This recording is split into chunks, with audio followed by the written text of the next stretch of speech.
শীত আসতে না আসতেই চলে এসেছে ঘরে নানান ধরনের সবজি। সব সবজির মধ্যে সিম হলো একজন।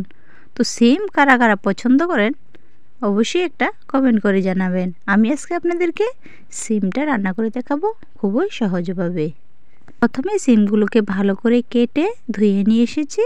তারপর দুটো আলু ভালো করে সিদ্ধ করে খোসা ছাড়িয়ে একটু ভেঙে নিচ্ছি। তো দেখতে পাচ্ছেন এখানে দুটো বড় সাইজের আলু ভালো করে খোসা সাজিয়ে একটু ভেঙে নিয়েছি। তারপর গ্যাসেতে কড়াই বসে এখানে দিয়ে দিলাম সরিষার তেল। তারপর তেলটা একটু নাড়াচাড়া করে তেলটা যখন গরম হয়ে যাবে তখন এর মধ্যে দিয়ে দেব পাঁচফোড়ন। এখন পাঁচফোড়নটাকে একটু ভালো করে ভেজে নিচ্ছি। যখন এর মধ্যে থেকে দারুণ একটা ফ্লেভার চলে আসবে তখনই কিন্তু আমাকে পেস্ট করে রাখা আলুগুলোকে তুলে দেব। তো দেখুন আলুগুলোকে আমি দিয়ে এখন এর মধ্যে আমি দিয়ে দেব পরিমাণ মতো হলুদ গুঁড়ো আর লবণ। এখন ভালো করে একটু ভেজে নেব। আর রান্নাটা কিন্তু খুব সহজভাবে আমি করছি, খুবই কম তেল মশলা দিয়ে রান্নাটা আমি করেছি।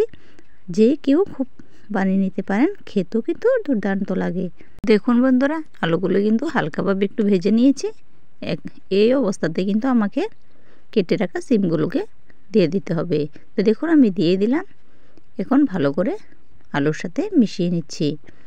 কিছুক্ষণ নাড়াচাড়া করার পর এর মধ্যে আমি দিয়ে দেব 1 চামচ আদা। আদাটা আমি আগে থেকে পেস্ট করে রেখে দিয়েছিলাম, সেই আদাটা দিয়ে দিলাম কিছু কাঁচা লঙ্কা, দিয়ে দিলাম 1/2 চামচ ধনে গুঁড়ো, আর একটু কাশ্মীরি লঙ্কার গুঁড়ো কালারের জন্য, হলুদ গুঁড়ো। সবগুলো মশলা দিয়ে ভালো করে এখন মিশিয়ে নিচ্ছি। তো মশলাটাকে ততক্ষণই কষাতে হবে যতক্ষণ না পর্যন্ত এর মধ্যে থেকে কাঁচা গন্ধটা চলে যায়। তো দেখুন আমি এখন এর মধ্যে দিয়ে দিলাম স্বাদ মতো লবণ। এখন লবণটাও ভালো করে আমি মিশিয়ে নিচ্ছি। তো এখন আমি ঢাকনা দিয়ে রেখে দেব 5 মিনিটের জন্য। তো দেখুন বন্ধুরা 5 মিনিট কিন্তু হয়ে গেছে। এখন আমি আপনাদেরকে ঢাকনাটা তুলে দেখিয়ে দিচ্ছি আর নাড়াচাড়াও করে নিচ্ছি। দেখুন খুব সুন্দরভাবে কিন্তু সিমগুলিও সিদ্ধ হয়ে গেছে। এখন কিন্তু এর মধ্যে আমি জল অ্যাড করব। দেখুন খুব সুন্দরভাবে মিশে গেছে মশলাটা, দারুণ একটা কিন্তু তখন ফ্লেভার চলে এসেছে।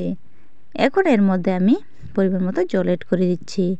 জলটা ভালো করে কিন্তু বরফ আসতে হবে, তো তার জন্য ঢাকনা দিয়ে রেখে দিয়েছি আরও 5 মিনিটের জন্য। বাস আমি ঢাকনাটা তুলে আপনাদের দেখিয়ে দিচ্ছি। খুব সুন্দরভাবে কিন্তু বরফ চলে এসেছে। এখন এর মধ্যে আমি দিয়ে দেব ভেজে রাখা মাছ। আমি দেখুন 6-7 পিসের মতো রুই মাছ হবে। এগুলি আমি আগে থেকেই ভেজে রেখে দিয়েছিলাম। সে ভাজাটা আপনাদেরকে আর দেখালাম না, খুব ছোট করে ভিডিওটা করে দেখাচ্ছি। তো মাছগুলো সবাই কম বেশ ভাজতে পারেন, সেই জন্য আর মাছ ভাজাটা আমি ভিডিওতে তুললাম না। তো এই মাছগুলিকে দিয়ে মাত্র 2 মিনিটের জন্য ফুটিয়ে নিলে আপনার রান্না কিন্তু কমপ্লিট। রান্নাটা নামানোর আগে উপর দিয়ে ধনেপাতা ছিটিয়ে দিতে হবে। তার জন্য আমি কিছু ধনেপাতা আগে থেকে কেটে রেখে দিয়েছিলাম, সেই ধনেপাতা উপর দিয়ে ছড়িয়ে দিয়ে একটু নাড়াচাড়া করে নামিয়ে নেব। বেশিক্ষণ রাখলে কিন্তু ফ্লেভারটা চলে যাবে, ধনেপাতার যে দারুণ একটা ফ্লেভার আসে সেটা চলে যাবে। এই অবস্থাতে গ্যাসের সুইচটাকে অফ করে দিয়ে আমি রান্নাটাকে নামিয়ে নিচ্ছি। তো দেখুন তো বন্ধুরা আমার এই রান্নাটা আপনাদের কেমন লেগেছে। আমার এই রান্না যদি আপনাদের ভালো লেগে থাকে তাহলে অবশ্যই একটা লাইক করে দেবেন, আর কেমন হয়েছে কমেন্ট করে জানাবেন। আপনাদের লাইক আর একটা কমেন্ট কিন্তু আমাকে ভিডিও বানাতে আরও আগ্রহ করে। আর যারা যারা আমার চ্যানেলটাকে এখনও সাবস্ক্রাইব করেনি তারা অবশ্যই সাবস্ক্রাইব করে আমার পাশে থাকা বেল আইকনটি ক্লিক করে রাখবেন। তাহলে যখনই কোনো আমি নতুন ভিডিও আপলোড করব সঙ্গে সঙ্গে কিন্তু নোটিফিকেশান আপনাদের কাছে পৌঁছে যাবে। তো দেখুন আমি একটা বাড়িতে এখন নিয়ে নিচ্ছি। তো এই অবস্থাতে গরম গরম ভাতের সঙ্গে তো খেতে মজাই আলাদা। শীতকালের রান্না মানে যা রান্না করেন তাই সুস্বাদু, কিন্তু রান্নার আমেজ থাকতে হবে অন্যরকম। তাহলে বন্ধুরা আজকের জন্য এই পর্যন্তই। দেখা হবে নেক্সট ভিডিওতে। সকলে ভালো থাকবেন, সুস্থ থাকবেন। ধন্যবাদ।